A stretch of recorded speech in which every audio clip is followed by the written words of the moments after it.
ప్రభునందు ప్రియమైన శ్రోతలకు వందనములు. ఈ పోడ్కాస్ట్ కార్యక్రమంనకు స్వాగతం. మీ అందరి కొరకు ఈ కార్యక్రమమును ప్రసారం చేయుచున్నాం. విని దైవాశీస్సులు పొందుకోగలరు. ప్రియమైన శ్రోతలకు మన ప్రభువైన యేసుక్రీస్తు నామములో శుభోదయం.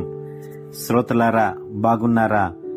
మీ కొరకు ప్రతిదినం ఫీబా ఇండియా పక్షముగా ప్రార్థన చేస్తున్నాం. రండి, ఈ ఉదయకాలము దేవుని సన్నిధిలో వాక్యాన్ని ధ్యానం చేద్దాం. క్రీస్తు జననం యొక్క ఉద్దేశం అనే అంశాన్ని ఈ అడ్వెంట్ దినాల్లో నేను మీ మధ్యన చెప్పాలని ఆశపడుతున్నాను. The purpose of the birth of Christ అనే అంశాన్ని మీ మధ్యన జ్ఞాపకము చేయాలని ఆశపడుతున్నాను. లూకా సువార్త 2వ అధ్యాయం 11వ వచనం ప్రకారం, దావీదు పట్టణమందు ఆయన మనందరి కొరకు రక్షకునిగా పుట్టియున్నాడు. ఈయన ప్రభువైన క్రీస్తు, అభిషక్తుడు అని అర్థము. క్రీస్తు జన్మకు దాదాపు 700 సంవత్సరాలకు ముందే ప్రవక్త అయిన యెషయా ప్రవచించెను.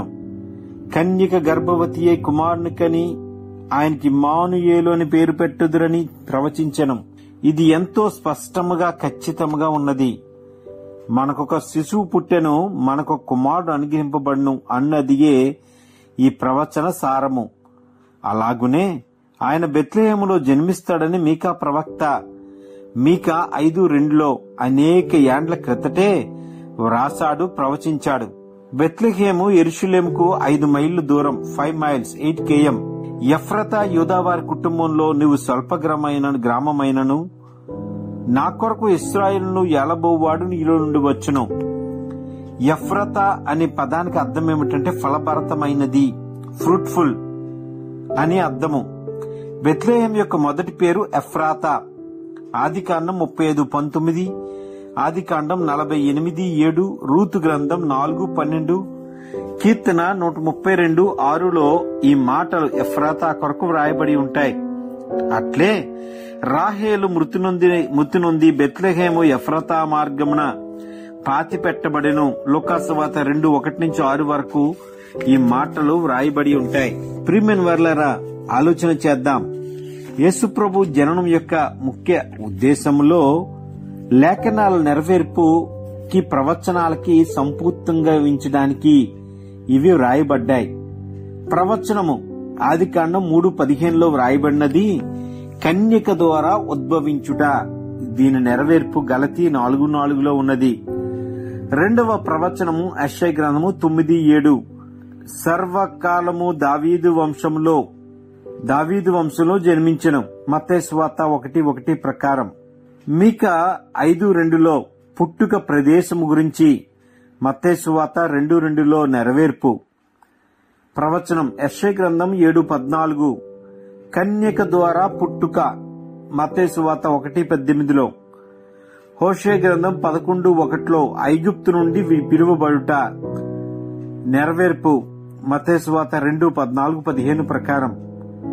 37 పుస్తకములు యేసుని గురించి ప్రవచనాలు కలిగి ఉన్నాయి. యేసు ప్రభువును వర్ణించుచు ఒక భక్తుడు ఆయన అసలైన మానవుడు, సిసలైన దేవుడు, సిసలైన అను పదమునకు నిర్ధారకమైన అని అర్థం. ఆయన జీవితం పరిశీలించినచో ఆయన యొక్క భిన్న వ్యక్తిత్వం నిజమైన మానవునిగాను పూర్ణ దైవత్వము గలవానిగాను గోచరించెను. యేసు ఎందుకు వచ్చాడు?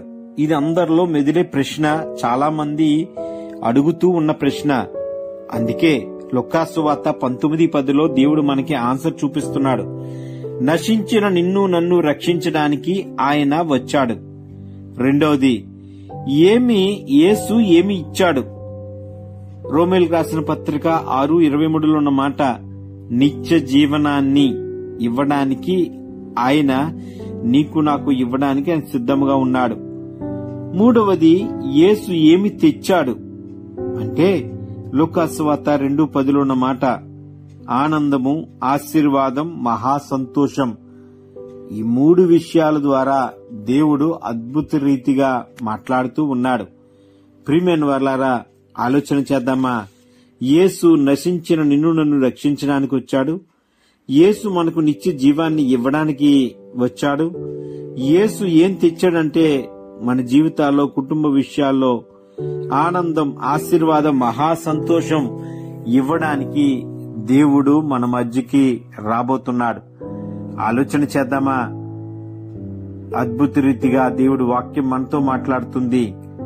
యేసు ప్రభువును వర్ణించే ఒక భక్తుడు చెప్తున్న రీట్లుగా అసలైన మానవుడిగా ఉన్నాడు, శిశులైన దేవుడిగా మనకు నిర్ధారమైనాడు. కాబట్టి దేవుని సన్నిధిలో జ్ఞాపకం చేసుకుందాం, మన జీవితాలు మార్చుకుందాం.